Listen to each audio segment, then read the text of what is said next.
শহীদ president Ziaur রহমানের আদর্শকে স্মরণ করে তার উত্তরসূরি তার সুযোগ্য সন্তান জনাব তারেক রহমানের নির্দেশে 3 মাস ব্যাপী কৃষক সমাবেশে আজকে নুনগোলা ইউনিয়ন কৃষক দল আয়োজিত এই সমাবেশে সম্মানিত সভাপতি আমার বন্ধুবান জনাব আমজাদ হোসেন উপস্থিত আছেন।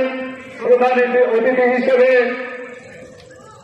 বগুড়া জেলা কৃষক দলের যুগ্ম আহ্বায়ক ও দপ্তর সম্পাদক অ্যাডভোকেট সানাউল সাহেব সুমন ভাই উপস্থিত আছেন। বগুড়া সদর থানা কৃষক দলের আহ্বায়ক জনাব আব্দুল সালাম রুবেল ভাই উপস্থিত আছেন। আমার সহযোদ্ধা বিপ্লবী কণ্ঠস্বর নুনগোলা ইউনিয়ন বিএনপির সাধারণ সম্পাদক শাহ আলম জলিল উপস্থিত আছেন। আমার আরেক সহযোদ্ধা নুনগোলা ইউনিয়ন বিএনপির সাংগঠনিক সম্পাদক জনাব আতিকুর রহমান উপস্থিত আছেন।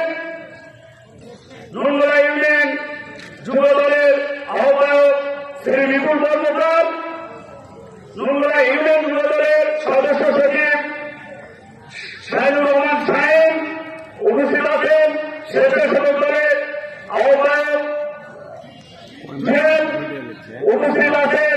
শ্রমিক দলের সাধারণ সম্পাদক খান্ডু উপস্থিত আছেন।